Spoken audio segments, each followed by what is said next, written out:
तो ये है सेंसे, जिसकी अपनी जिंदगी में बस एक ही ख्वाहिश है कि वो सुकून से मर सके। और एक दिन आखिरकार जब उसने अपनी जिंदगी से हार मान के ऐसा करने की कोशिश की तो अचानक ही एक ऐसे मैजिकल वर्ल्ड में पहुंच जाता है जहां उसे बिल्कुल भी नहीं होना चाहिए था, क्योंकि उसके पास सिर्फ और सिर्फ लेवल 1 के स्टैट्स होते हैं। जितने भी हीरोज अब तक इस वर्ल्ड में आए हैं, सेंसे उन सब में सबसे ज्यादा कमजोर है और उसके पास कोई स्पेशल स्किल भी नहीं। इसलिए सबको ऐसा लग रहा होता है कि शायद सेंसे गलती से इस वर्ल्ड में आ गया, लेकिन उसके पास एक ऐसी स्पेशल एबिलिटी मौजूद होती है जिसके रिवील होने के बाद लिटरली डीमन लॉर्ड तक उससे फटती है। सेंसे नाम का ये आदमी अपनी जिंदगी से परेशान होकर अपनी माशुका सच्चान के साथ इस दुनिया से जाने का फैसला करता है और वो लोग खुद को एक लाल धागे से बांध लेते हैं ताकि दोनों हमेशा आफ्टर लाइफ में साथ रह सकें। देख के तो ऐसा लग रहा था कि दोनों इस तेज बहाव वाले नदी में कूदकर अपनी जान देंगे, पर इससे पहले कि वो लोग ऐसा कुछ कर पाते हैं वहाँ एंट्री होती है अपने ट्रक की, जो उन दोनों को हिट करके वहीं खत्म कर देता है। और फिर बताया जाता है कि इस तरह एक राइटर और उसकी लवर का अंत हुआ। इसके बाद फिर सेंसे को दिखाया जाता है जहां उसकी आंख एक चर्च जैसी जगह पे खुलती है। उसे लगता है कि शायद लोग मरने के बाद यहीं आते हैं, तो एक लेडी आके उसे कहती है कि नहीं, ये कोई स्वर्ग या नर्क नहीं है जहां लोग मरने के बाद आते हैं। इस लेडी का नाम है एनते, जो दूसरे वर्ल्ड से आने वाले लोगों को गाइड करने का काम करती है। एनते अब सेंसे को इस वर्ल्ड के बारे में बताती है कि तुम्हारे वाले से बिल्कुल ही अलग है। यहाँ ह्यूमंस के साथ साथ कई सारे बीस्ट, मॉन्स्टर्स और डीमंस भी रहा करते हैं। तुम इस वर्ल्ड में टेलीपोर्ट होकर आए हो ताकि यहाँ के लोगों की हेल्प कर सको और इस दुनिया को आने वाले खतरों से बचा सको। जिसका मतलब कि सेंसे, जो शांति से अपनी लवर के साथ मरना चाहता था, वो अब एक दूसरे वर्ल्ड में आके फंस गया है। एनते उसे इस वर्ल्ड के बारे में और भी चीजें बता ही रही होती है कि तब तक सेंसे ढेर सारी जहरीली पिल्स खा लेता है ताकि वो दोबारा मर सके, लेकिन तभी जल्दी से एनते अपने मैजिक से उसे ठीक कर देती है। देखो, तुम्हें ये सब करने की कोई जरूरत नहीं, मैं वैसे भी जीना नहीं चाहता। तो एनते उसे कहते हैं कि तुम ऐसा नहीं कर सकते, तुम्हें यहाँ भेजा गया है ताकि तुम इस वर्ल्ड को बचाओ। सेंसे कहता है कि मुझे इस दुनिया की कोई परवाह नहीं और फिर से उन जहरीली पिल्स को उठा के खाने लग जाता है। तो एनते उसे समझाती है कि तुम्हें चुना गया है और तुम्हें इस बात को एक्सेप्ट करना ही होगा। सेंसे पूछता है, तो किसने चुना मुझे? मैं तो बस आराम से मरना चाहता था। तो एनते फिर समझाती है कि तुम्हें हमारे एक सीक्रेट एजेंट ट्रक ने यहाँ भेजा है। वो सिर्फ उन लोगों को ही मारने जाता है जो अपनी लाइफ से बहुत परेशान होते हैं और ट्रक उन्हें मार के एक नई जिंदगी देता है। जो सुनकर सेंसे को बहुत ही गुस्सा आता है क्योंकि इस ट्रक की वजह से उसकी लवर उसे दूर हो गई और फिर एक सिगरेट लेकर वहीं बैठ के फूकने लग जाता है ताकि जल्दी से जल्दी अपने आप को मार सके। एनते अब सेंसे के स्टैट्स देखने की कोशिश करती है कि वो कितना पावरफुल है, क्योंकि दूसरे वर्ल्ड से आने वाले हर एक इंसान के पास कुछ न कुछ यूनिक पावर्स तो होती ही हैं। लेकिन जब उसने सेंसे के स्टैट्स देखे तो ऐसा कुछ भी नहीं होता, क्योंकि उसका लेवल है सिर्फ 1। अब तक के जितने भी एडवेंचरर्स इस वर्ल्ड में आए हैं, सेंसे उन सबसे ज्यादा कमजोर है, जो देख के वो खुद भी काफी हैरान होती है और उसे लगता है कि शायद इस बार ट्रकोन से कुछ गलती हो गई है। तभी सेंसे बैठे बैठे बोर हो जाने की वजह से अब बाहर जाने लगता है। तो एनते उसे रोकते हुए समझाते हैं कि ऐसा मत करो, तुम बहुत ही कमजोर हो, बाहर की दुनिया में टिक नहीं पाओगे। लेकिन उसे कोई फर्क ही नहीं पड़ रहा होता और कहता है कि तुम चिंता मत करो, बाहर जाके सबसे पहले मैं मरने के लिए एक अच्छी सी जगह ढूंढूंगा। तो एनते कहती है कि कम से कम तुम जाने से पहले अपने लिए एक प्रोफेशन चुन लेना चाहिए कि तुम इस वर्ल्ड में क्या बनोगे। इसमें भला चुनना क्या है, मैं तो हमेशा से ही एक राइटर हूँ। और ये कहते हुए सेंसे चला जाता है। एनते उसे देख के बहुत ही हैरान होती है क्योंकि वो आज तक किसी भी ऐसे इंसान से नहीं मिली। हर बार जब भी कोई बाहर की दुनिया से आता था तो उनके पास कुछ न कुछ स्पेशल पावर जरूर होती थी, लेकिन सेंसे उन सबसे बिल्कुल ही अलग है और शायद एनते सालों से किसी ऐसे के आने का इंतजार कर रही थी। इधर अब सेंसे को दिखाया जाता है जो बाहर आके अभी भी उन जहरीली पिल्स को ऐसे खा रहा था जैसे वो कोई टॉफी है। तभी ऊपर से एक लड़की की आवाज आती है जिसे एक पेड़ जैसे दिखने वाले मॉन्स्टर ने जकड़ रखा था और वो सेंसे से हेल्प मांग रही होती है, लेकिन उल्टा वो तो बस वहाँ खड़ा उसे चिल्लाते हुए देखता रहता है और कहता है, क्या नजारा है, मरती हुई औरतें कितनी ब्यूटीफुल लगती हैं, अरे पागल हो क्या, मेरी हेल्प तो करो। तो सेंसे उसे बचाने की एक्टिंग करते हुए कहता है, देखो मेरे हाथ तो वहाँ तक पहुंच ही नहीं रहे। इतने में तभी वो मॉन्स्टर अब सेंसे को भी जकड़ लेता है और दोनों साथ में लटकने लगते हैं। उस लड़की को बड़ा गुस्सा आता है कि तुम मेरे साथ आगे क्यों लटक गए, तुम्हें तो मुझे बचाना चाहिए था। और उसे बताते हैं कि इन प्री मॉन्स्टर्स के पास लाइफ फोर्स को खींचने की पावर होती है, कुछ ही देर में अब हम दोनों मारे जाएंगे। लेकिन भाई अपने सेंसे को कोई फर्क ही नहीं पड़ रहा होता, क्योंकि एक तरह से उसके मरने की विश पूरी हो जाएगी। वो मॉन्स्टर अब धीरे धीरे दोनों का लाइफ फोर्स खींचने लग जाता है और उस लड़की को लगता है कि सेंसे टपक गया। उसकी बॉडी में अब उन पिल्स की वजह से काफी सारा पॉइजन आ चुका था, तो अब उसे एब्जॉर्ब करने पर उल्टा बेचारे ट्री मॉन्स्टर में ही जहर फैल जाता है और ना चाहते हुए भी सेंसे की जान बच जाती है। उसके पॉइजन की वजह से वो मॉन्स्टर वहीं खत्म हो जाता है। तभी कहीं से एक ऑटोमेटिक आवाज आती है जो बताती है कि सेंसे ने प्री मॉन्स्टर को पॉइजन डैमेज देकर खत्म कर दिया। तो अब उसका लेवल बढ़ के 1 से 3 हो चुका है। वो लड़की तो काफी खुश होती है क्योंकि सेंसे ने उस मॉन्स्टर को हरा दिया, पर बेचारा खुद बड़े दुख में होता है क्योंकि उसने अब तक 5 बार मरने की कोशिश की और मरा एक बार भी नहीं। बिल्कुल आरसीबी जैसी किस्मत हो गई बेचारे की। वो लड़की सेंसे को जान बचाने के लिए थैंक्स कहती है और अपने टाउन में चलने के लिए इन्वाइट करती है एक थैंक यू के तौर पर। लेकिन उसी वक्त अचानक उसकी नजर उस लाल धागे पर जाती है जो उसकी लवर सच्चान ने उसे बांधा था। वो सोचता है कि अगर इस वर्ल्ड में मैं टेलीपोर्ट हुआ तो जरूर सच्चान भी आई होगी और अब सेंसे को जीने के लिए एक नया मकसद मिल जाता है और वो ये कि अपनी लवर सच्चान को ढूंढकर उसी काम को पूरा करना जो अधूरा रह गया था। दूसरी तरफ यहाँ चर्च में एनेते गॉड से प्रे करने में लगी होती है कि काश वो दोबारा सेंसे से मिल पाए, पर तभी पीछे से सेंसे वहाँ आ जाता है। एनेते बहुत खुश हो जाती है, लेकिन उसे खुशी भंग करने के लिए साथ में वो लड़की भी आई हुई थी, जो देख के वो सोचती है कि सेंसे ने इतनी जल्दी अपनी गर्लफ्रेंड भी बना ली। तो वो उसे कहता है कि ऐसे कोई बात नहीं, फिलहाल मैं सच्चान नाम की एक लड़की को ढूंढना चाहता हूँ, तो क्या तुम मेरी हेल्प करोगी? एनेते पागल ही हो जाती है कि भाई एक और लड़की, और कितनी लवर्स है इसकी। कुछ देर बाद वो लोग बाहर आते हैं, जहाँ एनेते भी अब सेंसे के सफर पे उसके साथ आ चुकी थी। जैसे ही वो लड़की उसे करीब जाने लगी तो एनेते उसे मारती है कि तुम ऐसे किसी मर्द का हाथ नहीं पकड़ सकती, इतना चिपको मत उससे। जो देख के वो समझ जाती है कि जरूर ये जल रही है, और पूछती है कि क्या तुम सेंसे को पसंद करती हो? तो एनेते शर्माते हुए मना करती है कि नहीं, ऐसी कोई बात नहीं है, मैं साथ में इसलिए आया क्योंकि सेंसे दूसरे वर्ल्ड से आया है और बहुत ही कमजोर है। कमजोर? ऐसा तो हो ही नहीं सकता, क्योंकि इस आदमी ने अभी एक प्रीम मॉन्स्टर को मार के मेरी जान बचाई है। जो सुनकर एनेते हैरान होने के साथ साथ उदास भी होती है कि सेंसे ने एक लड़की को बचाया, और सोचती है कि काश मैं होती उसकी जगह पे। इधर सेंसे कबाड़ में एक कॉफिन ढूंढ लेता है जो उसके लिए बिल्कुल परफेक्ट होगा, और वो तामा और एनेते से कहता है कि मैं सोने जा रहा हूँ, तुम लोग अपना देख लो। वो लड़की गुस्सा करते है कि मेरा नाम तामा नहीं है, समझे? लेकिन फिर भी वो दोनों मिलकर उसका यही नाम रख देते हैं। अब काफी घंटों बाद का सीन दिखाया जाता है, जहाँ उन्हें चलते चलते शाम हो गई थी। तामा और एनेते पूरे रास्ते उस कॉफिन को खींचते आ रहे होते हैं जिसमें सेंसे लेटा हुआ था, और बहुत थक जाने के बाद गुस्से में उससे कहते कि आखिर तुम बाहर क्यों नहीं आ रहे? तुम्हारे पैरों में मेहंदी लगी है क्या? चल क्यों नहीं रहे? लेकिन सेंसे कोई जवाब नहीं देता, तो वो सोचती है कि कहीं ये अंदर तो नहीं टपक गया। जिसके बाद अब फाइनली काफी घंटों तक चलने के बाद तीनों एक सिटी में पहुंचते हैं। सेंसे आसपास देख के कहता है कि ये जगह इतनी भी बुरी नहीं, ये भी एक काफी ब्यूटीफुल वर्ल्ड है। जिसके बाद सेंसे तामा और एनेते किंग के पैलेस में उनसे मिलने पहुंचते हैं, जहाँ उसकी एक छोटी बेटी भी होती है, शार्लेट। एनेते किंग को बताती है कि सेंसे दूसरे वर्ल्ड से आया है और एक एडवेंचरर है, जो सुनकर किंग बड़ा खुश होता है और आज रात उन्हें यहाँ रुकने का मौका देता है, जो कि वो चाहता था कि सेंसे अपनी एडवेंचर्स की स्टोरी सुनाए, जो किंग को सुनना काफी पसंद है। तो बेचारा अब सेंसे क्या ही करे, एडवेंचर के नाम पे तो वो बस कॉफिन में ही लेटा हुआ था। तो किंग से कहता है ठीक है, अब मैं आपको बताऊंगा कॉफिन में लेटना कैसा होता है। जो सुन के किंग की वहीं फट जाती है कि भाई ये कैसा एडवेंचर हुआ। तो फिर थोड़ा माहौल ठीक करने के लिए एनेते उसे शार्लेट के बारे में पूछती है। हाँ, मुझे तुम लोगों से इसी बारे में कुछ राय लेनी थी। असल में बात यह है कि किंग शार्लेट की शादी करना चाहता है, और उसके पास शार्लेट के होने वाले पति के तौर पर 2 दावेदार हैं, पर उसे समझ नहीं आ रहा कि वो इन दोनों में से किसे चुने, और साथ ही शार्लेट भी काफी कंफ्यूज है। इसलिए किंग उन तीनों से राय मांगता है। तो सेंसे कहता है कि आखिर तुम कैसे बाप हो, जो राय तुम्हें अपनी बेटी से लेनी चाहिए वो मुझे जैसे एडवेंचर से पूछ रहे हो। और ये कह के वो चला जाता है। तामा और एनेते बहुत डर जाते हैं कि कहीं किंग को बुरा न लग जाए, और सेंसे के बिहेवियर के लिए माफी मांगते हैं। जिसके बाद अब रात के टाइम का सीन दिखाया जाता है, जहाँ पर सब सो रहे होते हैं, पर सेंसे जगा हुआ था। एनेते के पूछने पर वो कहता है कि मैं कभी सुकून से सो नहीं पाता, यही वजह है कि मैं जल्दी से जल्दी शांति से मरना चाहता हूँ। इतने में एनेते की नजर तामा की पूंछ पर जाती है, जो इस वक्त सेंसे की गोद में सो रही है। उसे लगता है कि शायद तामा के इरादे कुछ ठीक नहीं, और दोनों लड़ने लग जाते हैं। तो उनकी चिल्लम चिल्ली से परेशान होकर सेंसे बाहर आ जाता है, जहाँ शार्लेट भी बालकनी में खड़ी रात के नजारे देख रही होती है। तो सेंसे भी उसके पास आता है। रात के अंधेरे में ये नदी कितनी खूबसूरत लग रही है ना, मन तो कर रहा है कि इसे मैं कूदकर अपनी जान दे दूं। सेंसे फिर अब शार्लेट से उस बात पे उसकी राय पूछता है कि वो किससे शादी करना चाहती है, लेकिन वो अभी भी उन दोनों के बीच कंफ्यूज होती है, क्योंकि जहाँ गोमेज एक बहुत ही बहादुर योद्धा है, वहीं ऑटो उसका बचपन का दोस्त है, जिसका म्यूजिक सुन के उसे काफी अच्छा फील होता है। इसलिए वो श्योर नहीं थी कि उसे किसे चुनना चाहिए। देखो, ये अच्छी बात है कि तुम अपने फादर की फिक्र कर रही हो, पर मुझे नहीं लगता कि अपने इस फैसले में तुम्हें दूसरों की सलाह लेनी चाहिए। ये तुम्हारी लाइफ है, और ये बात अब तुम पे डिपेंड करती है कि तुम कैसे जीना चाहती हो। और ये कहते हुए सेंसे चला जाता है। अगली सुबह अब किंग उन तीनों को बुलाता है और बताता है कि शार्लेट ने अपना फैसला कर लिया है कि वो किससे शादी करेगी, तुम लोगों को भी ये देखना चाहिए। जिसके बाद शार्लेट आगे बढ़ती है और सेंसे को अपने हस्बैंड के तौर पर चुनते हुए कहते हैं कि मैं अब इनके साथ ही अपनी जिंदगी बिताना चाहूंगी। भले ही ऑटो उसका बचपन का दोस्त है, पर वो काफी बेवकूफ है और बस गाने बजाने में लगा रहता है। और तो और कल रात भी बैकग्राउंड म्यूजिक वही बजा रहा था। और गुम्मेद शार्लेट को इसलिए पसंद नहीं क्योंकि उसकी बॉडी से काफी बदबू आती है। किंग शार्लेट पे काफी गुस्सा होता है कि तुमने कैसा फैसला किया है, पर क्योंकि बेचारी अब सेंसे की बातों से काफी मोटिवेट हो चुकी थी, तो अपने बाप को ही जवाब देती है कि मेरी जिंदगी मेरी मर्जी, मैं जो फैसला लूं। तभी इन लोगों की बकवास सुनकर गोमेज गुस्से में आकर अपना मास्क उतारता है, और तब पता लगता है कि असल में तो डार्क लॉर्ड का सर्वेंट है, जो शार्लेट से शादी करके राज्य को अपने कब्जे में लेकर अपने लॉर्ड को गिफ्ट करना चाहता था, पर अब वैसा नहीं कर पाएगा। और सभी से कहता है तुम लोगों में से कोई नहीं बचेगा, तुम सबके सब मेरे हाथों मारे जाओगे। और गुस्से में सब कुछ तोड़फोड़ करते हुए सारे गार्ड्स को मारने लग जाता है। तो मुझे लगता है कि सर्वेंट कम बैल ज्यादा है। तामा भी फाइट बैक करने की कोशिश तो करती है, पर गोमेज को एक खरोच तक नहीं आ रही होती, और ऑटो को गाना बजाने के अलावा कुछ आता तो था नहीं, तो वही करता है। ऐसे माहौल में भी गाना बजाने लग जाता है।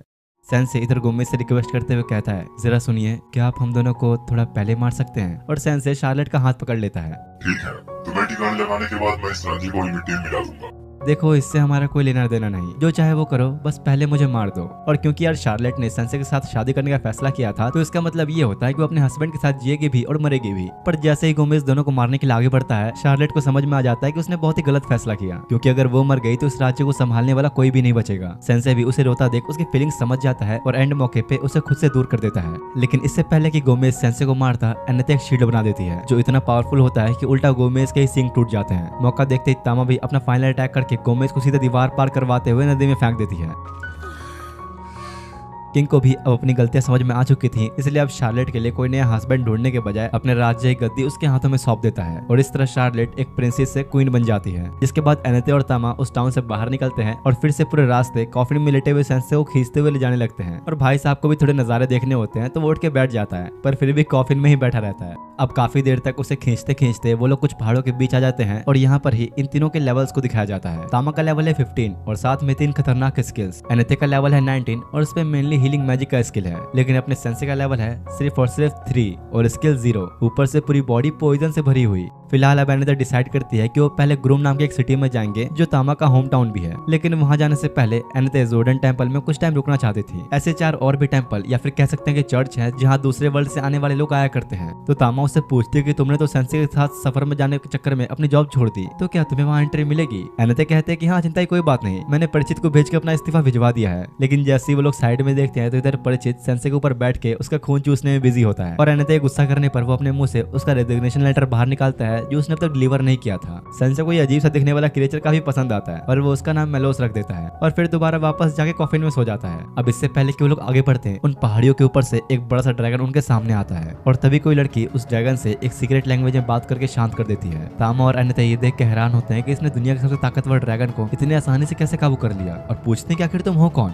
शायद तुम लोगों को अंदाजा नहीं, लेकिन इस एरिया में अभी सिर्फ मेरे ही मॉन्स्टर्स घूम रहे हैं, तुम्हें जल्दी यहाँ से निकलना चाहिए। उन दोनों के पीछे पड़ा कॉफिन देखकर उसे लगता है कि शायद कोई मर चुका है, तो सेंसे बाहर आके कहता है कि शायद तुमने गलत समझ लिया, मैं तो बस थोड़ा आराम फरमा रहा था। एनेते कहते हैं कि प्लीज इसे माफ कर देना, ये बंदा थोड़ा अजीब है, बाहरी दुनिया से जो आया है। बाहरी दुनिया का नाम सुनकर वो लड़की ऐसे गुस्से में आ जाती है कि जैसे दूसरे वर्ल्ड से आए लोग उसके लिए कट्टर दुश्मन हो, और एकदम से उन तीनों पर ही अटैक कर देती है। एनेते उसे रोकने की कोशिश तो करती है पर कोई फायदा नहीं होता, क्योंकि ये लड़की बहुत ही पावरफुल है और तुम्हें थोड़ी देर बाद पता लगेगा कि कौन है ये। इस लड़की का ऑरा इतना पावरफुल होता है कि वो दोनों खड़े भी नहीं हो पाते और उसके चेस्ट पर डार्क लॉर्ड का निशान होता है। तो सेंसे अब खुद आगे आके उसके पास चला जाता है, क्योंकि उसकी दुश्मनी सिर्फ दूसरे वर्ल्ड से आए लोगों से है, और उसे कहता है कि तुम जो चाहो मेरे साथ कर सकती हो। वो लड़की भी अपना मौका बिल्कुल भी नहीं गवाती और अपने हाथों को सेंसे के आर पार कर देती है। याद रखना, मेरा नाम है वार्डेलिया और तुम्हारा खेल यहीं खत्म होता है। एनेते और तामा की हालत पहले खराब हो चुकी थी और सेंसे का इतना खून बहता देख वो लोग वहीं बेहोश हो जाते हैं। वार्डेलिया अब जा ही रही होती है कि तभी सेंसे खड़ा होकर फिर से उसके सामने आ जाता है। तुम्हारी तरह मैं भी पहले किसी से इतनी नफरत करता था, मैं समझ सकता हूँ कि मुझ पर अपना गुस्सा निकालने के लिए भी तुम्हारे पास एक वजह होगी। सेंसे का इतना खून बहने के बाद भी वो इस तरह उससे बातें कर रहा है। ये देख के वार्डेलिया भी काफी डर गई और अपने ड्रैगन पे बैठ के जल्दी से वहां से निकल जाती है और सेंसे वहीं पे गिर जाता है। मिलोस पत्थरों के पीछे छुपकर ये सब देख रहा था और तीनों को बचाने के लिए जल्दी से उन्हें कारपेट पे लेकर टेंपल के अंदर पहुंचता है और यहाँ के प्रीस्ट एनेते की ही एक दोस्त ईशा थी, वो उन सबको हील कर देती है। जिसके बाद अब कुछ घंटों बाद का सीन दिखाया जाता है जहां सेंसे एक जहर की बोतल खरीदता है जो कि मॉन्स्टर्स के लिए एक बहुत ही अच्छा पॉइजन है। तो इसलिए दुकानदार को लग रहा था कि शायद सेंसे इसे मॉन्स्टर्स को मारने के लिए खरीद रहा है, लेकिन वो पूरी पॉइजन की बोतल खुद ही पीने लग जाता है ताकि जल्दी मर सके। पता नहीं बेचारे के मरने की ख्वाहिश कब पूरी होगी। इधर ईशा एनेते के साथ बैठे उस पर गुस्सा हो रही होती है क्योंकि उसने एक दूसरे वर्ल्ड से आए इंसान के चक्कर में अपनी जॉब छोड़ दी और ईशा का मानना है कि ये लोग बिल्कुल भी ढंग के नहीं होते, अपनी पावर्स पे हमेशा घमंड करके उसे गलत यूज करते हैं। तभी कोतारो नाम का एक रैपर वहां आता है और उन्हें अपने अनलिमिटेड मनी स्किल्स दिखाकर इंप्रेस करने का ट्राई करता है, लेकिन उल्टा आयशा उसकी बेइज्जती करके भगा देती है। देखा तुमने, मैंने कहा था ना कि सारे दूसरे वर्ल्ड से आए लोग एक जैसे ही होते हैं। तो एनेते उसे समझाते कि नहीं, सेंसे अलग है, उसके पास भले ही कोई स्किल नहीं लेकिन फिर भी उसने हमें डार्क लॉर्ड से बचाया। जो सुनकर ईशा बहुत हैरान होती है कि ऐसा कैसे हो सकता है, क्योंकि डार्क लॉर्ड को तो दूसरे वर्ल्ड से आए हीरोज ने 7 दिन पहले ही हरा दिया था। तभी एक बड़े से ड्रैगन को दिखाया जाता है जो उन हीरोज के कब्जे में था जिन्होंने मिलकर डार्क लॉर्ड को हराया, और उनमें से ही एक उसके सिंहासन पे बैठा होता है। तुम भले ही अब जितनी कोशिश कर लो, तुम्हारा मास्टर कभी वापस नहीं आ सकता। और बाहर चट्टानों पे खड़ी वार्डेलिया डार्क लॉर्ड के कैसल को देख रही होती है, क्योंकि असल में वो उसका फादर था। वार्डेलिया डार्क लॉर्ड की इकलौती बेटी थी और उसके फादर के कैसल पर अब दूसरे वर्ल्ड से आए लोगों ने कब्जा कर लिया है। तो इस तरफ इधर एनेते और तामो को समझ नहीं आ रहा होता कि अगर डार्क लॉर्ड पहले ही मर चुका है तो आखिर वो लड़की कौन थी और फिर सेंसे के इस वर्ल्ड में आने का क्या मतलब। उन्हें मामला कुछ अजीब तो लगता है, लेकिन फिलहाल वो इन सब बातों को छोड़कर शॉपिंग पे जाना चाहते थे, इसलिए वो दोनों अब सेंसे को एक बड़े से आर्मर में छुपा देते हैं ताकि वो फिर से कोई मुसीबत में ना फंसे। भाई इस सूट में तो आराम से 4 सेंसे फिट आ जाएंगे। अब तभी दिखाया जाता है कि टाउन में वुल्फ के ऊपर बैठे कुछ लोगों की एंट्री होती है और का लीडर सुजुकी सभी लोगों से आके कहता है अब कोई खतरा नहीं रहा, डार्क लॉर्ड अब नहीं रहा, तो तुम सब अब सुकून से जी सकते हो। सब लोग खुश होते कि फाइनली अब हर कोई आजाद है। तुम लोग खुश तो हो लिए, तो चलो अब काम की बात पे आते हैं। हम दूसरे वर्ल्ड के लोगों ने तुम्हारी दुनिया को बचाने के लिए अपनी जान तक दांव पे लगा दी, तो तुम्हारा भी फर्ज बनता है कि हमारा कर्ज अदा करो। तो इसलिए इस टाउन में अब हम लोगों का राज होगा। और कोतारो अनाउंस करता है कि इस टाउन पर अब लॉर्ड सुजुकी रूल करेंगे। सब लोग काफी हैरान होते हैं कि अब यहाँ क्या हो रहा है। इतने में तभी कोतारो की नजर एनेते और ईशा पर जाती है और सुजुकी को बताता है कि इन दोनों ने मेरी बहुत बेइज्जती की थी। तो सुजुकी को ये बात पसंद नहीं आती कि दूसरे वर्ल्ड से आए हीरो से कोई ऐसी बेइज्जती कैसे कर सकता है, और बदले के तौर पर एनेते के सर पे हाथ रख के उसे अपना पालतू पेट बना लेता है, क्योंकि उसके पास किसी को भी अपना पेट बनाने की स्किल्स हैं। तामा कोतारो पे गुस्सा हो रही होती है कि तुमने एनेते के साथ ये क्या किया, और उसे मारने की कोशिश कर रही होती है कि तभी सुजुकी उसे भी अपना पेट बना लेता है। ईशा सामने आके उसे सब रोकने के लिए कहती है, वरना उसके साथ अच्छा नहीं होगा। तो फिर सुजुकी टाउन के लोगों में अपना डर फैलाने के लिए अपने सारे पालतू मॉन्स्टर्स को हर जगह छोड़ देता है, और देखते ही देखते हर जगह तबाही शुरू हो चुकी थी। लोगों के घर आग में लिपटे हुए थे और हर कोई इधर उधर भागने लगता है। मुझे माफ करना, पर अब मैं तुम्हारे चर्च को अपने कैसल के तौर पर यूज करूंगा। साथ ही तामा भी सुजुकी के वश में थी और सेंसे को देखते ही उसके बॉडी आर्मर पे अटैक करने लग जाती है उसे बाहर निकालने के लिए। लेकिन जैसे ही आर्मर टूटा, हेलमेट जाकर उसे सर पे लगता है और वो वहीं बेहोश हो जाती है। तो सेंसे फिर उसे सेफ रखने के लिए एक डब्बे में बंद कर देता है। थोड़ी देर बाद वो अबीशा के पास आता है, तो वो उसे बताती है कि सुजुकी जब इस वर्ल्ड में आया था तो ऐसा बिल्कुल भी नहीं था, वो काफी ज्यादा कमजोर हुआ करता था। और सेंसे इन बातों को सुन के अपनी एक बुक में लिख लेता है, क्योंकि ऐसे लोगों के बारे में जानने में उसे काफी इंटरेस्ट आता है। और ईशा से कहता है कि मैं चर्च जा रहा हूँ सुजुकी से मिलने। तो फिर ईशा भी उसके साथ में आती है। कुछ देर बाद अब दोनों चर्च के गेट के सामने खड़े होते हैं। देखो मैं अब भी कह रही हूँ, तुम्हें कोई प्लान के बिना अंदर नहीं जाना चाहिए। जो सुनकर सेंसे अपनी जहर वाली बोतल निकालता है। तो ईशा को लगता है कि चलो ठीक है, जरूर उसके पास कोई प्लान होगा। लेकिन सेंसे ने तो खुद के पीने के लिए बोतल निकाली थी, जो देख के ईशा सदमे में ही चली जाती है। और सेंसे अब गेट खोल के सीधा अंदर पहुंच जाता है। फिर अब सेंसे सुजुकी के सामने आके उसे बताता है कि मैं तुम्हारी कहानी में काफी इंटरेस्टेड हूँ, इसलिए मैं तुम्हारे बारे में एक नॉवल लिखना चाहता हूँ। अच्छा तो सही है, फिर तुम मेरी हीरोगिरी के चर्चे अपने नॉवल में लिखना चाहते हो? तो नहीं, बल्कि मैं एक ऐसे इंसानी कहानी लिखना चाहता हूँ जिसे अपनी जरूरत से ज्यादा पावर ने अंधा कर दिया। सुजुकी गुस्से में अपने बीस्ट को अटैक करने के लिए भेजता है, पर ईशा बीच में आके उन सबको एक करके मारने लगती है और अपने सेंसे भाई साहब नॉवल लिखने में बिजी हो जाते हैं। पर ईशा उन सबको ज्यादा देर तक संभाल नहीं पाती और मौका देख के सुजुकी कुछ मैजिक अटैक्स करता है। लेकिन इससे पहले कि वो उन्हें लगता, मेलोस बीच में आ जाता है और सुजुकी का किया गया अटैक उसकी तरफ ही आ जाता है। दरअसल यार मेलोस ने अभी वही आर्मर का हेलमेट पहना हुआ है जो सेंसे ने पहले पहना था, और इसकी खासियत है मैजिक अटैक्स को डिफ्लेक्ट करना। कोतारो की भी ये देखा फट जाती है, क्योंकि उनके पास अब कोई भी वुल्फ नहीं बचा।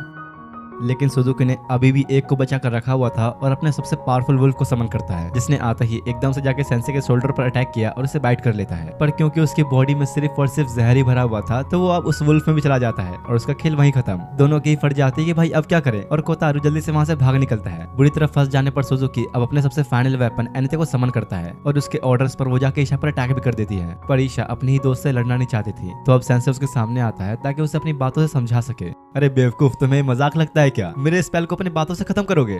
सेंसे अब एनेते से बात करना शुरू करता है और जैसा कि उसने सोचा था, एनेते उसे चाह के भी मार नहीं पाती, जो देख के सुजुकी जबरदस्ती उसे ऑर्डर देता है कि तुम्हें उसे मारना ही होगा। लेकिन एनेते सेंसे को मारने के बजाय उल्टा खुद को ही मार लेती है और वो सुजुकी के कंट्रोल से फ्री हो गई। उसे अपनी आंखों पर यकीन नहीं हो रहा होता कि इतने खतरनाक स्किल को सेंसे ने बस अपनी बातों से खत्म कर दिया। सुजुकी अपनी इतनी ज्यादा बेइज्जती झेल नहीं पाता और अपने आप को चाकू से मारने वाला होता कि तभी सेंसे ने आकर उसे रोक लिया। देखो मेरी नॉवल अभी कंप्लीट नहीं हुई, तो तुम ऐसा नहीं कर सकते। और सेंसे उसे अपनी पूरी कहानी बताने के लिए कहता है, जिसके बाद अब सीन जाता है उसके पास्ट में, जहाँ हमेशा वो अपने स्कूल के बच्चों से बुली हुआ करता था। हर कोई बस उसे अपने एक पेट के तौर पर यूज किया करता था। सुजुकी ने मरने के बारे में भी कई बार सोचा, पर उसमें ये करने की भी हिम्मत नहीं थी। लेकिन फिर एक रात उसे ट्रक ने हिट किया और अगले पल उसकी आंख ईशा के सामने खुली। सुजुकी को ये स्किल मिली थी कि वो किसी को भी अपना पेट बना सकता है, जो कि देखा जाए तो सही में काफी अच्छी स्किल है। लेकिन इसके बावजूद टाउन के लोगों ने कभी उसके साथ अच्छा सलूक नहीं किया। वो हमेशा खुद को इम्प्रूव करने की कोशिश करता रहता, पर किसी ने भी उसकी रिस्पेक्ट नहीं की। और जिस बंदे ने इतना कुछ सहा हो, वो हीरो के बजाय विलन बनना ही पसंद करता है। और उसकी पूरी कहानी सुनने के बाद सेंसे कहता है, तो फाइनली मेरी नॉवल खत्म हुई। ये कहानी है एक ऐसे दुखी इंसान की जिसे इस दुनिया में एक हीरो के तौर पर जीने का एक मौका मिला, पर अपनी कमजोरी के कारण ना ही वो एक हीरो बन पाया और ना ही विलन। और सेंसे इस नॉवल को नाम देता है no longer allowed in another world, और यही नाम इस एनिमे का भी है। अचानक ही अब उस बुक से एक तेज लाइट बाहर निकलने लगती है और उसके सारे के सारे पेपर्स सुजुकी को चारों तरफ से घेर लेते हैं। तभी वहाँ एक टेलीपोर्टेशन मैजिकल सर्कल अपीयर होता है और देखते ही देखते सुजुकी अपनी जगह से गायब हो जाता है। ईशा और एनेते बहुत ही हैरान होते हैं। उन लोगों ने आज से पहले ऐसा कभी नहीं देखा था, क्योंकि सेंसे ने किसी तरह सुजुकी को वापस अपने वर्ल्ड में भेज दिया। और अब उसके स्टैट्स में एक स्पेशल स्किल ऐड हो जाती है, जो कि है राइटिंग।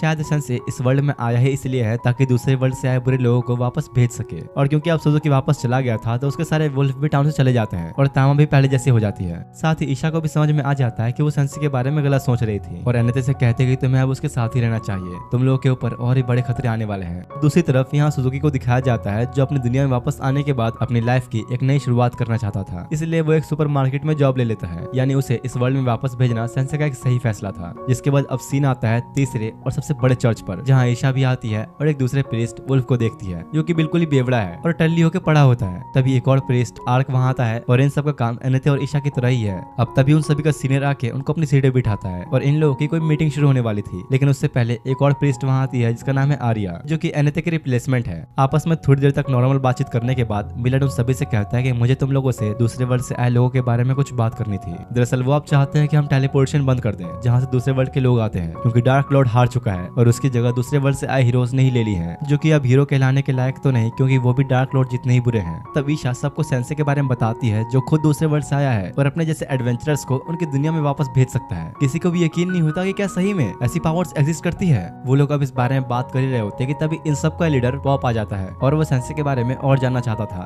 क्या पता शायद अब यही उनकी लास्ट होप हो। दूसरी तरफ एनेथे और तामा एक बार फिर से सेंसे को घसीटते घसीटते घंटों तक चलने के बाद एक नए टाउन में पहुंचते हैं। वहीं बैठा एक लड़का नीर उन्हें कहता है कि तुम्हें हेल्प चाहिए तो बताना, मैं पैसों के बदले तुम्हारे लिए एक ताकतवर योद्धा ला सकता हूँ, जो सफर में तुम्हारे काफी काम भी आएगा। तामा को ये आइडिया अच्छा लगता है, क्योंकि फिर उसे कॉफिन नहीं खींचना पड़ेगा और एनेथे भी बिना कुछ सोचे समझे 40,000 जरी को नीर को दे देती है, जो कि इस वर्ल्ड की करेंसी है। तो नीर वो पैसे लेकर जाते हुए कहता है कि तुम लोग थोड़ी देर यहीं रुको, मैं उसे लेकर आता हूँ। अब रात बिताने के लिए वो लोग एक जगह पर रुके होते हैं, जहाँ वो नीर का ही इंतजार कर रहे थे, जो देख के वहाँ के रिसेप्शनिस्ट उन्हें बताती है कि बेटा तुम्हारे साथ तो स्कैम हो चुका है। वो लड़का ऐसे ही सबको लूटता है। एनेथे की तो ये सुन के बिल्कुल हालत ही खराब हो जाती है, क्योंकि उसने 40,000 जरी को जो दे दिए थे। दरअसल यार नीर एक अनाथ लड़का है जो इस तरह स्कैम करके ही अपना गुजारा करता है। उसे समझाने वाला कोई नहीं कि क्या करना सही है और क्या गलत। अब तभी उसी लड़के नीर को दिखाया जाता है, जिसे अचानक कुछ लोग आकर किडनैप करके सारा सामान लूट लेते हैं। नीर को समझ नहीं आता कि ये लोग कौन है, पर उसे ये उम्मीद होती है कि जरूर दूसरे वर्ल्ड से आने वाला कोई हीरो उसे बचाएगा। लेकिन फिर उसे पता लगता है कि जो लोग उसे लूटने आए हैं वो भी दूसरे वर्ल्ड के ही लोग हैं। और अब ताकि नीर उनके बारे में किसी और को न बता दे, वो लोग उसे मारने का फैसला करते हैं। और उनमें से एक बंदा अपने स्पेशल वेपन से अटैक करने ही वाला था कि बीच में सेंसे आके उसकी डायरेक्शन चेंज कर देता है। वो लोग सोचते हैं कि भाई चिलगोजा कौन है और सेंसे को मारने की कोशिश करते हैं। लेकिन अपने सेंसे भाई साहब हर बार की तरह खुद मरने के लिए तैयार हो जाता है और उनसे कहता है कि प्लीज तीर सीधा मेरे दिल पे मारना। उन सबकी ये देख के फट जाती है और जल्दी से भाग जाते हैं। भाई तुम खुद सोचो, तुम्हारे सामने सेंसे जैसा एक बंदा है और कहे तीर सीधा मेरे दिल पे मारना, तो क्या तुम उसे मार दोगे? थोड़ा सा तो मन में डर आएगा ही ये देखे कि बंदा खुद को मारने के लिए कह रहा है। इसके जैसा कैरेक्टर तुम्हें किसी और एनिमे के अंदर मिल ही नहीं सकता। जिसके बाद अब सीधा अगले दिन का सीन दिखाया जाता है, जहाँ एनेथे और तामा को बिल्कुल भी पता नहीं है कि कल रात नीर के साथ क्या हुआ, और सेंसे भी उन्हें रात में कहीं मिल नहीं रहा था। तो एनेथे को लगता है कि सेंसे कहीं दूसरी लड़कियों से मिलने तो नहीं गया था और बहुत गुस्सा करती है। इतने में अब पीछे से नीर आता है। तामा उस पर चिल्लाते हुए कहते कि तुमने स्कैम क्यों किया हमारे साथ, पैसे दो हमारे। तो वो कहता है कि नहीं, मैंने झूठ नहीं बोला, तुम्हें अपनी मदद के लिए एक बहादुर योद्धा चाहिए था, तो लो अब मैं तुम्हारे साथ सफर पे चलूंगा। और इस तरह नीर सेंसे की पार्टी ज्वाइन कर लेता है। अब अगले दिन का सीन दिखाया जाता है, जहाँ काफी देर तक चलने के बाद तामा नीर के हाथों में रस्सी दे देती है और उससे ही कॉफिन को खिंचवाती है। और वो खींचने की बात तो दूर, कॉफिन को मुश्किल से हिला पा रहा होता है। घंटों तक सफर करने के बाद उन्हें दूर से तामा का होम टाउन नजर आता है। लेकिन जैसे ही चारों वहाँ पहुंचते हैं, उससे पहले ही कुछ सैनिक सबको घेर लेते हैं और उनको ले जाके जेल में बंद कर दिया जाता है। लेकिन सिर्फ तामा को छोड़कर, क्योंकि वो लोग उसे अपने साथ ले गए थे। इसलिए नीर को ऐसा लग रहा होता है कि जरूर तामा कोई भागी हुई चोर है, तभी तो उन लोगों ने उसे पकड़ लिया। अब उन्हें यहाँ से बाहर निकलना था, तो नीर अपनी हाथ की सफाई से कुछ सेकंड्स में ही लॉक खोल देता है। एनेथे कहती है, अरे वाह, हमने सोचा नहीं था कि हमारे पास इतना शातिर चोर भी है। लेकिन इनके लॉक खोलने का भी कोई फायदा नहीं होता, क्योंकि सैनिकों ने इन्हें फिर से पकड़ लिया। तीनों को अब किंग साइबेरियन के पास लाया जाता है, जहाँ वो उन्हें बताता है कि तुम लोग यहाँ इसलिए लाए गए हो क्योंकि तुमने मेरी बेटी को किडनैप किया था और अब तुम लोगों को मौत की सजा दी जाएगी। जो सुन के सेंसे को छोड़ के बाकी दोनों के डर के मारे फट जाती है। तभी तामा प्रिंसेस की ड्रेस में वहाँ आती है, जिसका रियल नेम है मटिल्डा। वो अपने फादर को सारी बातें समझाती है कि तीनों मेरे दोस्त हैं और मैं इन सबके साथ एक सफर पर निकली थी। तो किंग उसकी बातों को समझते हुए तीनों को छोड़ने के लिए मान जाता है, लेकिन सिर्फ एक शर्त पे, और वो ये कि तामा अब से एक प्रिंसेस की तरह ही अपने टाउन में रहेगी और उसे भी अपने फादर की शर्त माननी पड़ती है। मुझे माफ कर देना, मैं अब तुम लोगों के साथ नहीं आ सकती। जिसके बाद अब रात में तीनों वहाँ के एक रेस्टोरेंट में बैठकर खाना खा रहे होते हैं कि तभी एक वेट्रेस आके उनसे पूछती है कि क्या सही में आप लोग राजकुमारी मटिल्डा के दोस्त हो। दरअसल इस लेडी का नाम है फोमे, जो कि पहले प्रिंसेस मटिल्डा के लिए यानी कि तामा के लिए काम किया करती थी। सेंसे को ये सब जानने के बाद तामा की कहानी में बड़ा इंटरेस्ट आ रहा होता है, क्योंकि पहली बार जब वो उसे मिला था तो एक मॉन्स्टर के हाथों मार जाने वाली थी, और अब पता लगता है कि वो तक प्रिंसेस है जो अपने फादर की वजह से अपने ही टाउन में कैद है। सेंसे उस वेट्रेस से कहता है कि मुझे तामा के बारे में हर वो चीज बताओ जो तुम जानती हो। दूसरी तरफ तामा पैलेस में अपने कमरे में बैठी होती है कि तभी बाहर उसे कोई खड़ा दिखता है, और इस बंदे का नाम है काइबारा। उसके आते ही अचानक किंग अपने सैनिकों के साथ वहां आता है और उससे पूछता है कि आखिर तुम हो कौन और यहाँ क्यों आए हो। कायबारा अब किंग की गद्दी पे बैठ के खुद को इंट्रोड्यूस करते हुए बताता है कि मैं उन दूसरे वर्ल्ड से आए 7 लोगों में से एक हूँ जिन्होंने डार्क लॉर्ड को हराया और मुझे लोग प्यार से फॉलन एंजल ऑफ ग्लूटोनी भी कहते हैं। असल में कायबारा यहाँ इस किंगडम को अपने कंट्रोल में लेने आया है और साथ में एक डेमी ह्यूमन को भी खाना चाहता है और डेमी ह्यूमन से उसका मतलब है प्रिंसेस मडेल्डा यानी तामा। किंग अपने सैनिकों को उसे मारने भेजता है लेकिन कायबारा पलक झपकते ही अपनी स्किल से उस सबको एक बार में ही खा लेता है। न चाहते हुए भी किंग अब खुद उससे लड़ने आता है और अपना एक powerful attack cat palm use करता है, लेकिन इसके बावजूद कायबारा ऐसे खड़ा था जैसे उसे कोई फर्क ही नहीं पड़ा। उसके पेट के ऊपर शील्ड जैसी कोई लेयर आ चुकी थी। किंग अब बहुत गुस्से में आ जाता है और कायबारा को पकड़ने के बजाय उसे जान से मारने का डिसाइड करता है और अपना सबसे पावरफुल अटैक बनाते हुए उसकी तरफ बढ़ता है। तूने मेरे ही पैलेस में आके मेरे लोगों को मारा, अब तो भीख भी मांग ले तो भी जिंदा नहीं बचने वाला।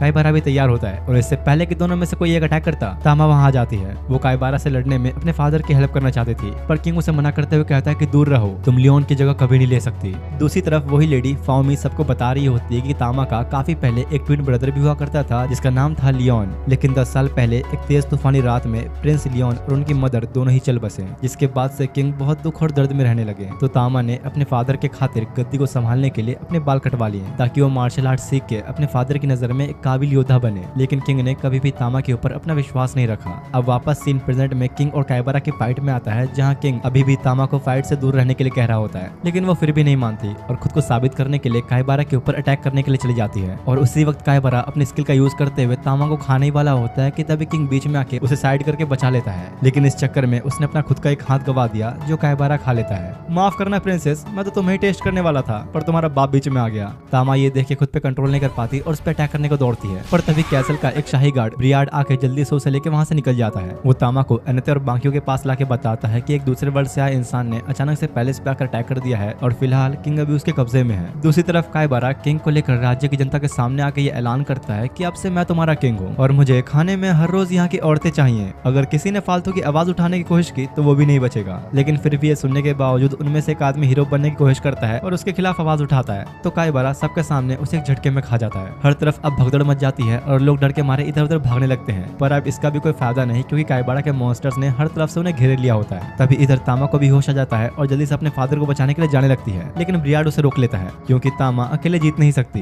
एनेते उसे समझाती है कि तुम्हारा भाई लियोन और क्वीन के जाने के बाद तुम इस राज्य की आखिरी उम्मीद हो, तुम्हें यहीं रहना चाहिए। जिसके बाद सेन से नीर और एनेते को लेकर कायबारा के पहरेदारों के पास पहुंच जाता है और उन्हें कहता है कि मेरी एक ख्वाहिश है, मैं चाहता हूँ कि किंग कायबारा मुझे खा ले, इससे मुझे बहुत खुशी मिलेगी।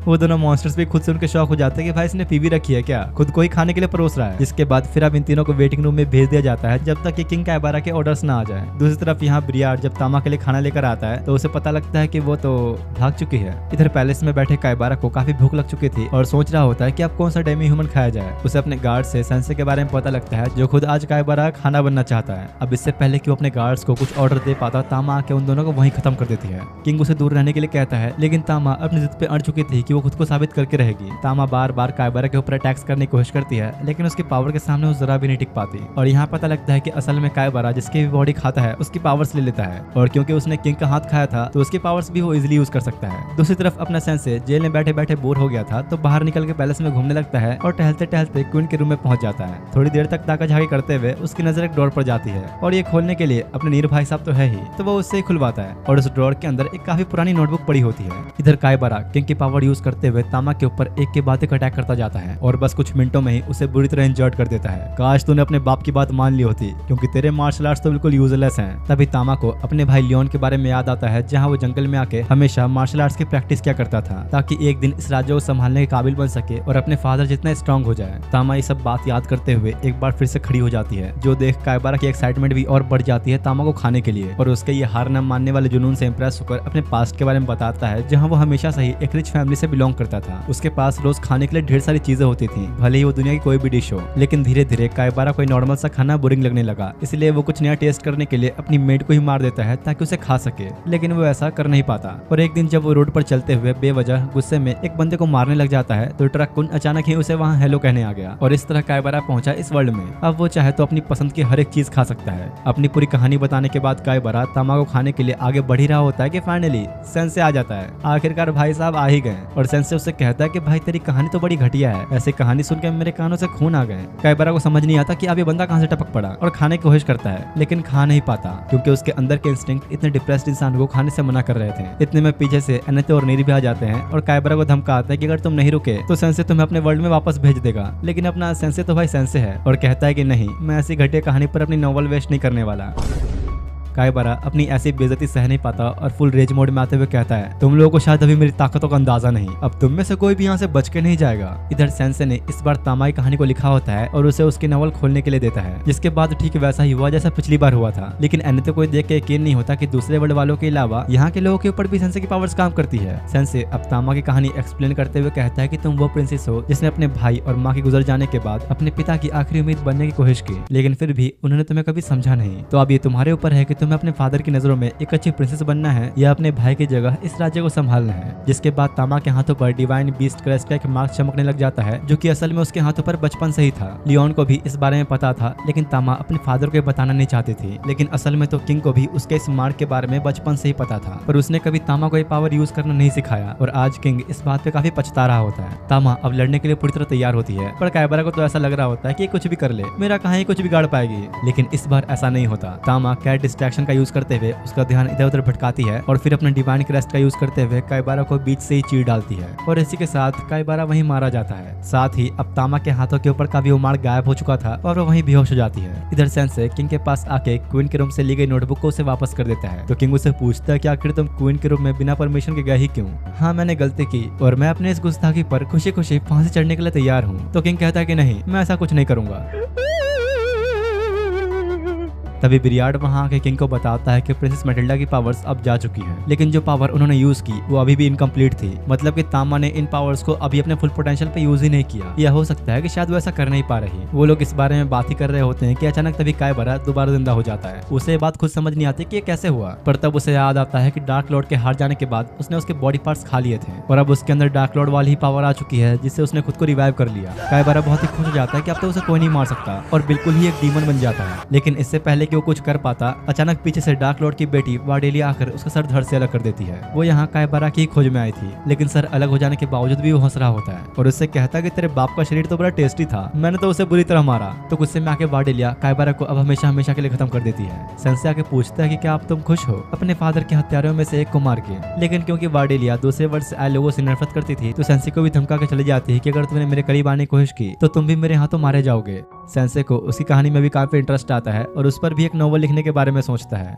जिसके बाद अगली सुबह जब वो लोग उस जगह से जा रहे होते हैं तो तामा वहां नहीं आती, क्योंकि अब वो यहीं रहकर इस राज्य को संभालने का अपना फर्ज अदा करना चाहती थी। तो किंग तामा के पास आके उसे कहता है, तुम मेरे लिए अपनी इस लाइफ को बर्बाद मत करो, इस राज्य को संभालना मेरा काम है। वो लोग अभी भी ज्यादा दूर नहीं गए होंगे। जो सुन तामा बड़ी खुश हो गई और जल्दी से उन तीनों को ढूंढने के लिए निकल जाती है। इधर नीर बेचारा अकेले सेंसे को खींचते हुए ले जा रहा होता है, लेकिन उसकी स्पीड बहुत स्लो थी। तो सेंसे बाहर निकल के उसे रोकते हुए कहता है, क्या हुआ, तुम्हारे पैरों में मेहंदी लगी है क्या? ऐसे कछुओं की चाल में क्यों चल रहे हो? जो सुनकर नीर को बहुत गुस्सा आता है कि साले खुद तो कॉफी में बैठ के आराम कर रहा है और ऊपर से हमें सुना भी रहा है। इतने में पीछे से उन्हें ढूंढते हुए तामा वहां आ जाती है और एक बार फिर से वो चारों सफर में साथ होते हैं।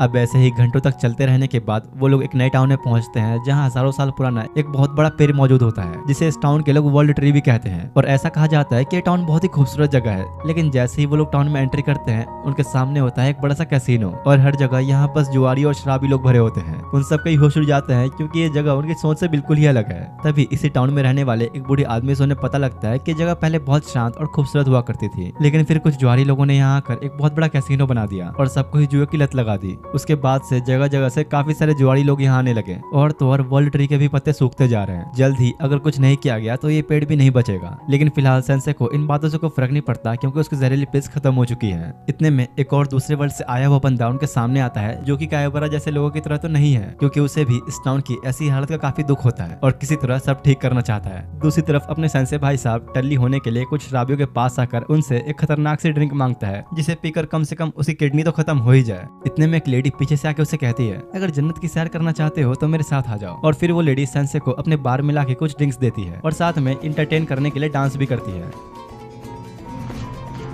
इधर एनेते ने तो सेंसे की याद में आंसुओं का समंदर बहा दिया होता है। तभी वही लेडी नशे में डूबे हुए सेंसे को उनके पास लेकर आती है और इसे छोड़ के चली जाती है। वो बूढ़ा आदमी बताता है कि इस लेडी के हाव भाव ठीक नहीं, क्योंकि वो हमेशा इसी तरह लोगों को टल्ली करके उन्हें अपने वश में कर लेती है। सालों पहले जब कसिनो के मालिक ने कसिनो बनाया था तो उसने उसके ठीक बगल में ही अपना एक बार खोल लिया था। जिसके बाद अब अगले दिन का सीन दिखाया जाता है जहाँ सुबह होते ही सेंसे चुपचाप उस लेडी के बार की तरफ निकल जाता है। एनेते रोकने की कोशिश करती है तो यामादा कहता है कि अब कोई फायदा नहीं, वो पूरी तरह उस लेडी के वश में है। अब इधर सेंसे उसके बार में आ गया होता है और यहाँ पता लगता है कि इस लेडी का नाम है एशचे। सेंसे उसे रात को इतने पिलाने के लिए थैंक्स कहता है और पूछता है कि क्या तुम्हारे पास कोई ऐसी ड्रिंक है जिसे पीकर मैं सीधा जन्नत पहुंच जाऊं। तब बातों बातों में एशचे सेंसे को वर्ल्ड ट्री के बारे में बताते हुए कहती है कि यहाँ के लोगों का ऐसा मानना है कि वर्ल्ड ट्री के अंदर एक स्पिरिट मौजूद है जिसने अब तक उस पेड़ को बचाए रखा है। और एशचे की बात का मतलब क्या है तुम्हें थोड़ी देर में समझ में आ जाएगा। तभी कसिनो का मालिक अपने कुछ पंटरों के साथ एशचे के बारे में आता है और वो लोग अपने बिजनेस के बारे में बात करने लगते हैं कि कैसे यहाँ के लोगों में और ज्यादा जुए और नशे की लत लगाई जाए। तो एशचे फिर उसे अपने डील के बारे में याद दिलाते हुए कहती है कि तुमने तो कहा था कि तुम ऐसा कुछ नहीं करोगे। और इन लोगों की बातों से ये पता लगता है कि एशचे ने टाउन के लोगों को कसिनो से दूर रखने के लिए कसिनो के बॉस को काफी मोटे पैसे खिलाए हैं, लेकिन अब उसका लालच और बढ़ चुका है और वो कस्टमर्स के जरिए अपना प्रॉफिट बनाना चाहता था। वो अपने चमचे साबू को टाउन के लोगों को कसिनो लेकर आने के लिए कहता है और एशचे उसे रोकने की कोशिश करती है, नहीं तो ये टाउन पूरी तरह बर्बाद हो जाएगा। लेकिन जैसे ही उन लोगों ने बाहर आकर देखा तो उन्हें पता लगता है कि कसिनो को तो यामादा डिस्ट्रॉय कर चुका है। वो लोग अब लड़ने के लिए जाते हैं, लेकिन यामादा इस लेवल पर होता है कि बिना ज्यादा एफर्ट लगाए सबको पेल देता है, जो देख कसिनो के मालिक और उसके चमचों की फट जाती है और फाइनली वो लोग इस टाउन को छोड़ के भाग जाते हैं। सब लोग काफी खुश होते हैं कि इतने सालों से चल रही आ रही प्रॉब्लम को यामादा ने बस एक दिन में ही सॉल्व कर दिया। एशचे उसे थैंक्स कहती है टाउन के लोगों की हेल्प करने के लिए, लेकिन यामादा के साथ साथ वो सब लोग भी अब भी ऐसा सोच रहे होते हैं कि एशचे कसिनो के मालिक के साथ मिली हुई थी और उसकी काफी बुराई करने लगते हैं। तो सेंसे आके उन्हें कहता है तुम साले अंधभक्त, एक ने जो कह दिया उस पर विश्वास कर लिया। अगर एशचे यहाँ ना होती तो तुम सब उस कसिनो में कहीं टल्ले होकर पड़े होते। यामादा को ये जानने के बाद काफी बुरा लगता है, क्योंकि थोड़ी देर पहले वो भी एशचे की बुराई कर रहा था। लेकिन सेंसे के बताने के बाद भी यामादा के अलावा किसी को भी एशचे पे भरोसा नहीं होता, तो इसलिए आखिर में उसे सबके कहने पर टाउन छोड़ के जाना ही पड़ता है। वो बुढ़ा आदमी यामादा से थैंक्स कहता है और एक रिक्वेस्ट करते हुए कहता है क्या तुम वर्ल्ड ट्री के नीचे बैठे उन पियक्कड़ लोगों को वहां से हटा सकते हो, क्योंकि वो लोग उस पेड़ के पत्तों को बेचकर बहुत ज्यादा प्रॉफिट कमा रहे हैं। तब यामादा को समझ में आता है कि असल में तो इस टाउन के लोग खुद वर्ल्ड ट्री के पत्तों को बेचकर पैसा कमाना चाहते हैं। उसने अब तक ये सब किया था उस पेड़ को बचाने के लिए, पर यहाँ के लोग तो फिर से वही सब चीजें शुरू करना चाहते हैं जिससे वर्ल्ड ट्री बर्बाद हो रहा है। एक भिखारी को सोने का लोटा ही पकड़ा दो, लेकिन फिर भी वो भीख ही मांगेगा। वही हाल है इस टाउन के लोगों के साथ। इधर अब सेंसे की पार्टी इस टाउन से जाने के लिए निकलने लगती है, लेकिन तभी नीर की नजर वर्ल्ड ट्री पर जाती है जिसके पत्ते अब झड़ रहे थे और उनके देखते ही देखते कुछ मिनट्स के अंदर पूरा वर्ल्ड ट्री सूख जाता है और सारे पत्ते टूट जाते हैं और बुड्ढे का तो मुंह खुला खुला रह जाता है। तभी सेंसे के सामने वर्ल्ड ट्री स्प्लिट आती है, जो कि और कोई नहीं बल्कि एशचे थी। उसकी नजर में बस सेंसे ही था जिसने उसे समझने की कोशिश की, इसलिए वो जाने से पहले उसे थैंक्स कहते हुए एक बहुत ही अनमोल गिफ्ट देती है और वो गिफ्ट है सेंसे की जहरीली पिल्स का अनलिमिटेड सप्लाई। अब तो शायद बेचारे के मरने की ख्वाहिश पूरी हो ही जाएगी।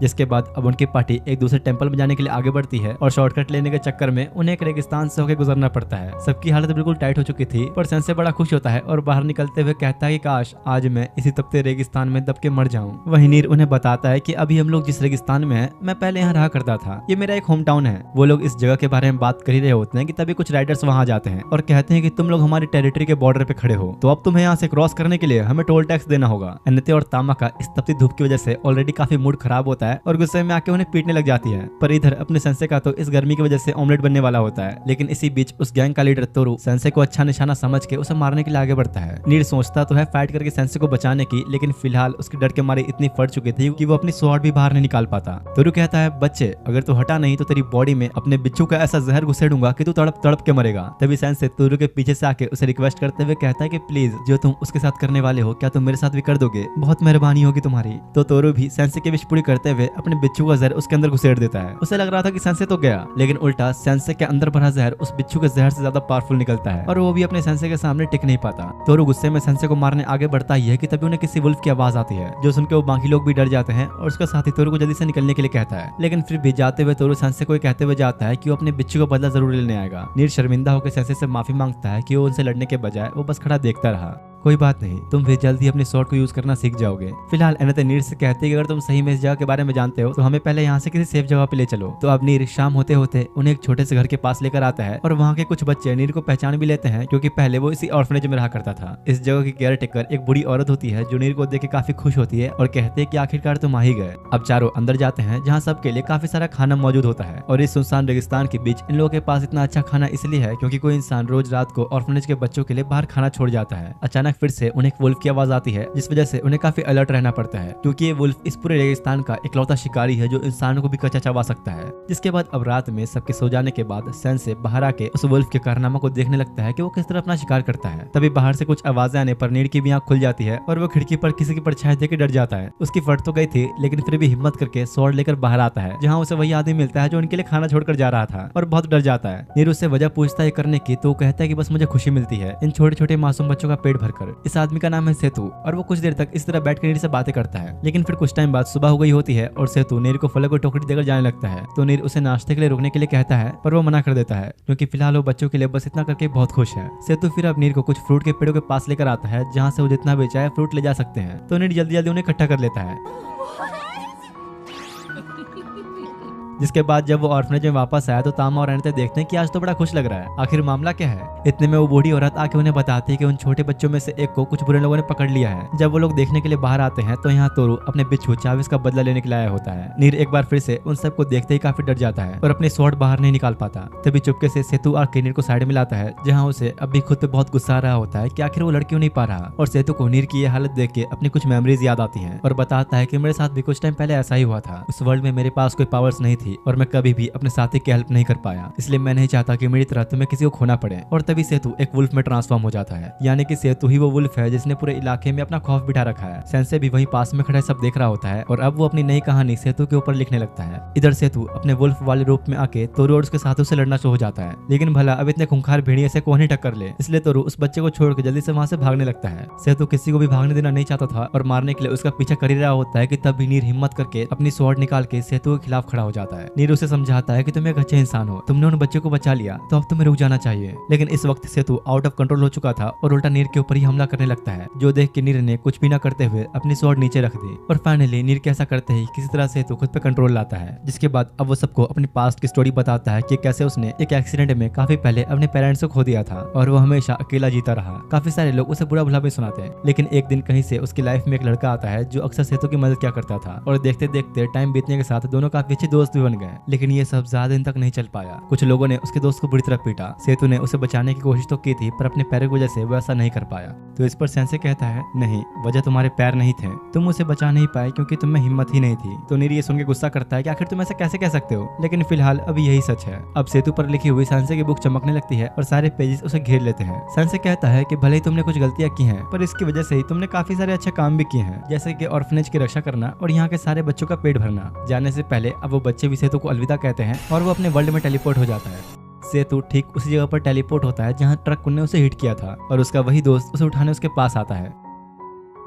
दूसरी तरफ डार्क लॉर्ड के कैसल का सीन दिखाया जाता है, जहां एक लेडी को वहां का बारटेंडर बता रहा होता है कि कैसे one of the fallen angel Kaibara को कुछ लोगों ने मार दिया है और दूसरा fallen angel of misery Sengoku रेगिस्तान में ड्वार्फ्स से फाइट करने में स्ट्रगल कर रहा है। वो अभी तक ये जंग जीत नहीं पाया और ये लेडी जिसे ये बारटेंडर ये सब कुछ बता रहा है और कोई नहीं बल्कि अपने सेंसे की लवर सच्चान है। इधर ड्वार्फ्स के किंगडम को दिखाया जाता है, जहाँ इस जगह को हथियाने के लिए fallen angel of misery Sengoku अपनी सेना के साथ लड़ रहा है। ईशा और वुल्फ भी ड्वार्फ्स के किंगडम को बचाने के लिए आए होते हैं, लेकिन वो ऐसे टाइम पे भी पीने में बिजी था। तो ईशा उसे कहते कि अबे बेवड़े, कम से कम अभी तो पीना छोड़ दे। जिसके बाद वुल्फ अपने मैजिक का यूज करते हुए सेनगोकू की आर्मी को एक बड़े से टोर्नेडो में फंसा देता है, इसलिए मजबूरी में उन सबको पीछे हटना ही पड़ता है और वापस चले जाते हैं। लेकिन तभी ईशा टोर्नेडो के अंदर सेंसे को देखती है जो कि हवा में झूल रहा होता है। उन लोगों के चले जाने पर ड्वार्फ्स का किंग डोरान चर्च और पॉप को इस तबाही का जिम्मेदार ठहरा रहा होता है, क्योंकि उनकी वजह से ही ऐसे खतरनाक लोग इस वर्ल्ड में आए हैं। तो वुल्फ कहता है कि भाई हमें क्या पता था कि वो कमीने डार्क लॉर्ड को हराने के बाद उसकी जगह ले लेंगे। जिसके बाद अनिते, तामा और नीर भी आते हैं और ईशा अनिता से पूछती है कि सेंसे ठीक तो है ना। तो वो पीछे से आते हुए कहता है हाँ, बदकिस्मती से मैं बच तो गया लेकिन मेरा प्यारा कॉफिन टूट गया।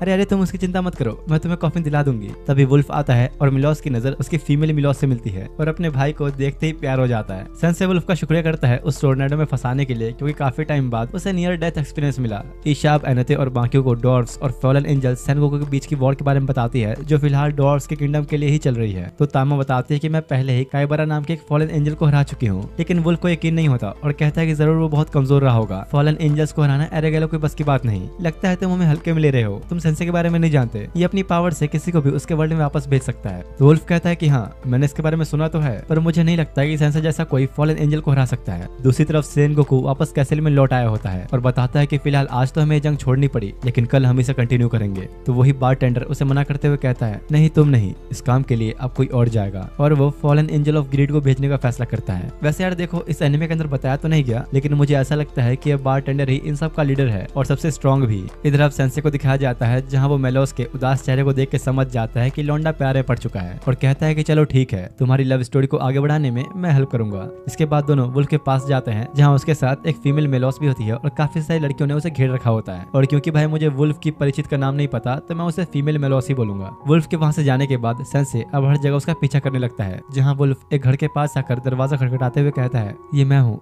बाहर आओ। लेकिन कोई गेट नहीं खोलता। ठीक है, मैं इस जंग के खत्म होने के बाद दोबारा आऊंगा। सेंसे देख के समझ जाता है कि जरूर वो अपनी लवर से मिलने आया होगा और चुपचाप वहां से चला जाता है। इसके बाद अगले दिन का सीन दिखाया जाता है जहां डोनान फिर से अपनी डॉर्फ्स की आर्मी के साथ वॉर में उतरता है और इस बार डॉर्फ्स की साइड ही जीत रही होती है। तब ईशा की नजर एक ड्रैगन के ऊपर पड़ती है जो तेजी से उनकी तरफ ही आ रहा होता है और असल में ये डार्क लॉर्ड का ड्रैगन है। वुल्फ बड़े कॉन्फिडेंस में होता है क्योंकि उसने पहले भी बहुत से ड्रैगन्स को मार गिराया था, लेकिन इससे पहले कि वो अटैक करता उसकी नजर ड्रैगन के ऊपर बैठे हुए शख्स पे पड़ती है जो सेनगोकू नहीं, फॉलन एंजल ऑफ ग्रीड होती है। वुल्फ उसे देख के बहुत ही हैरान हो चुका था और वहीं खड़ा फ्रीज हो जाता है, कुछ भी नहीं कर पाता। ईशा उसे रोकने की कोशिश तो करती है, लेकिन एंजल ऑफ ग्रीड के सामने उसका टिक पाना बहुत ही मुश्किल है। और तभी यहाँ पता लगता है कि असल में वुल्फ इस फॉलन एंजल का मास्टर हुआ करता था, इसलिए ग्रीड अब वुल्फ को उठा के ले जाती है और मजबूरी में उन्हें ये वॉर बीच में रोकनी पड़ती है। और जिस तरह ग्रीड वुल्फ को लेकर गई, ईशा को लगता है कि जरूर वो रिडन टेंपल पे गई होगी। जिसके बाद अब रात का सीन दिखाया जाता है जहाँ सेंसे उसी घर के पास आ जाता है वुल्फ के बारे में कुछ जानने के लिए। लेकिन हैरानी की बात तो ये होती है कि जब वो दरवाजा खुलता है तो एक बूढ़ी औरत बाहर निकलती है। सेंसे खुद शॉक में होता है और उसे कुछ समझ ही नहीं आता। इधर fallen angel of greed wolf को रिडन टेंपल पे लेकर आई होती है और यहाँ वुल्फ उसे यूरिको नाम से बुलाता है। दूसरी तरफ ईशा अब सबको यूरिको के बारे में बता रही होती है कि कैसे पहले यूरिको वुल्फ की एक स्टूडेंट हुआ करती थी। वो हमेशा उसे ट्रेन किया करता था, लेकिन कुछ टाइम बाद किसी वजह से वुल्फ ने उसे ट्रेनिंग देनी बंद कर दी और तब से ही उसे पीने की लत भी लग गई। फिलहाल अभी इन सब के लिए सबसे इंपॉर्टेंट काम है वुल्फ को बचाना, तो ईशा डोरान से हेल्प मांगती है, पर वो भी अभी कुछ नहीं कर सकता क्योंकि उसके पास बहुत ही कम सोल्जर्स बचे हैं। तामा कहते हैं कि चिंता मत करो, सेंसे के साथ मिलकर हम लोग उसे संभाल लेंगे। इतने में सेंसे भी आ जाता है और उसकी गोद में वही बूढ़ी औरत होती है। बेचारी एनते तो ये देख के जल के राख हो जाती है। दरअसल यार सेंसे इस बूढ़ी औरत को किसी वजह से यहाँ लाया है और वो वजह क्या है ये तो मैं आगे पता लगेगा। अब अगली सुबह होते ही उनकी पूरी पलटन वुल्फ को बचाने के मिशन के लिए तैयार हो जाती है, लेकिन सेंसे ने डोनान से एक चीज की रिक्वेस्ट करी हुई थी और उसके बारे में पूछता है। तो डोनान कहता है कि जो तुमने मांगा वो बहुत ही अलग चीज है, इसलिए उसे बनने में थोड़ा टाइम लगेगा। इतने में तोरू एकदम से उनके सामने आता है और हाथ जोड़ते हुए कहता है कि अगर नीर बॉस ना होते तो मैं तो कब का टपक चुका होता, और ये देखो अब मैं उस ऑर्फनेज के बच्चों का टेक केयर करता हूँ। दरअसल तोरू यहाँ नीर का एहसान चुकाने के लिए उनकी हेल्प करने के लिए आया हुआ था और अपनी स्किल से टाइगर को एक वैन में कन्वर्ट कर देता है, जिसके बाद सबको अंदर बिठाता है। लेकिन जैसे ही सेंसे अंदर जाने लगा तो वो उसे लात मारते हुए कहता है कि साले तू कहाँ आ रहा है, तूने मेरे चाबीस को मारा और मैं तुझे अपनी वैन में बिठाऊंगा। और तोरू बाकी सबको लेकर निकल जाता है। तामो उसे रोकते हुए सेंसे को लेने के लिए कहती है, पर वो नहीं मानता। इधर वो बूढ़ी औरत सेंसे से कहती है कि मैं भी तुम्हारे साथ वुल्फ से मिलने जाना चाहूंगी। अब फिर से एनेते और बाकी को दिखाया जाता है जहाँ वो लोग रिडन टेंपल पहुंच जाते हैं और यहाँ काफी सारे प्रीस्ट घायल पड़े हुए थे, मतलब कि यूरिको यहीं पर है। जैसे ही वो लोग अब टेंपल के अंदर जाते हैं तो सामने वुल्फ बंधा हुआ मिलता है और यूरिको भी बैठी हुई थी और खुद का इंट्रोडक्शन देते हुए कहती है, मैं हूँ यूरिको, एक दूसरे वर्ल्ड से आने वाली लड़की जिसे वुल्फ ने ट्रेन किया, लेकिन फिलहाल अब मैं एक फॉलन एंजल हूँ। और तभी यूरिको अपने स्किल्स का यूज करते हुए कुछ स्केलेटन्स को समन करती है। तामा, नीर और तोरू उन सबको मारना शुरू कर देते हैं, पर जितना वो अपने अटैक्स कर रहे थे उतना ही वो और ज्यादा बढ़ते जा रहे थे। तो ईशा यूरिको से इन सब की वजह पूछती है कि आखिर तुम ऐसे क्यों बनी, जिस पर फिर वो अपने पास्ट के बारे में बताती है कि जब मैं इस वर्ल्ड में आई तो वुल्फ ने मुझे ट्रेन किया अपने स्किल को सही ढंग से यूज करने के लिए और डार्क लॉर्ड को हराने के लिए। वुल्फ और यूरिको के बीच काफी टाइम तक सब कुछ सही चल रहा था, लेकिन एक दिन एक नई लड़की हिकारी इस वर्ल्ड में टेलीपोर्ट होकर आई, जिसके बाद से ही वुल्फ ने धीरे धीरे यूरिको के ऊपर ध्यान देना छोड़ दिया और हिकारी को ट्रेन करने लगा। यहाँ तक कि उसने उन दोनों के बीच हिकारी को चुना डीमन लॉर्ड से लड़ने के लिए। यूरिको को बहुत ही बुरा लगता है और गुस्से और जलन में आके उसने हिकारी को अपनी स्किल से मार डाला। यही वजह है कि अब यूरिको फॉलन एंजल ऑफ ग्रीड बन चुकी है। लेकिन इससे पहले कि वो दोबारा उन लोगों पर अटैक करती, सेंसे अपनी फरारी में जो उसने डोरान से कह के बनवाई थी उससे बिल्कुल हीरो टाइप एंट्री मारता है और साथ में वो बूढ़ी औरत भी आई होती है, जिसे देखकर यूरिको काफी हैरान हो गई क्योंकि वो बूढ़ी औरत और कोई नहीं बल्कि हिकारी ही है। सेंसे कहता है, मैंने तुम्हारी छोटी बहन की कहानी लिख ली, बस अब तुम्हारी कहानी का पार्ट बचा हुआ है। सभी सुन के शौक हो जाते हैं कि ये दोनों असल में सगी बहनें हैं और यहाँ पता लगता है कि दरअसल यूरिको हिकारी से हमेशा से नफरत करती थी क्योंकि उसकी वजह से यूरिको को कभी आम लड़कियों की तरह बाहर घूमने का मौका नहीं मिलता था। इसलिए वो जब इस वर्ल्ड में आई तो बहुत खुश थी क्योंकि वो फिर जो चाहे कर सकती थी। लेकिन फिर हिकारी के आ जाने के बाद उससे सब कुछ दोबारा छिन गया और ये बातें याद करके गुस्से में यूरिको हिकारी को मारने वाली होती है कि तभी सेंसे बीच में आ जाता है। देखो मुझे मेरी नॉवल पूरी करनी है, तो अब तुम अपनी कहानी बताओ। लेकिन यूरिको को इस तरह सेंसे का बीच में आना अच्छा नहीं लगता और उसे मारने की कोशिश करती है, पर उसे बचाने के चक्कर में वुल्फ आके यूरिको का अटैक अपने ऊपर ले लेता है, जिस वजह से उसका आधा शरीर बूढ़ा होने लग जाता है। लेकिन सेंसे रुकने वाला नहीं था और वुल्फ को दूर रहने के लिए कहकर यूरिको के पास जाने लगता है, जहाँ वो उसे इंजर्ड भी कर देती है। देखो मैं एक राइटर हूँ, तुम चाहो तो मुझसे अपनी सारी फीलिंग्स शेयर कर सकती हो। तो आखिर में फाइनली यूरिको मान ही जाती है। वो अपनी कहानी बताना शुरू करती है और हमें उसके पास का सीन दिखाया जाता है, जहाँ ये पता लगता है कि हिकारी अक्सर काफी बीमार रहा करती थी और अपने फादर के घर पे न होने पर यूरिको को ही उसकी देखभाल करनी होती थी। लेकिन फिर भी उसका फादर हिकारी को ही ज्यादा मानता था, जो चीज उसे अंदर ही अंदर काफी बुरी भी लगती है। यूरिको अक्सर लड़कियों को स्कूल जाते हुए देखती थी, तो उसे भी काफी मन करता है बाहर जाने का। इसलिए वो एक दिन चुपके से स्कूल की ड्रेस पहनकर बाहर घूमने आ गई और थोड़ी देर तक वक्त बिताने के बाद जब वो वापस घर आई तो उसका फादर उस पर काफी गुस्सा होता है और उसे एक थप्पड़ मारता है, क्योंकि हिकारी की हालत कुछ टाइम के लिए बहुत खराब हो गई थी। और यूरिको गुस्से में घर से भाग के बाहर आ जाती है, जहाँ उसे ट्रकुन ने हिट कर दिया और इस तरह वो इस वर्ल्ड में आई। लेकिन यहाँ आने के बाद भी उसने अपनी बहन को दर्द ही दिया, जो सोचकर उसे पछतावा हो रहा होता है कि उसने अपनी बहन के साथ ही क्या किया।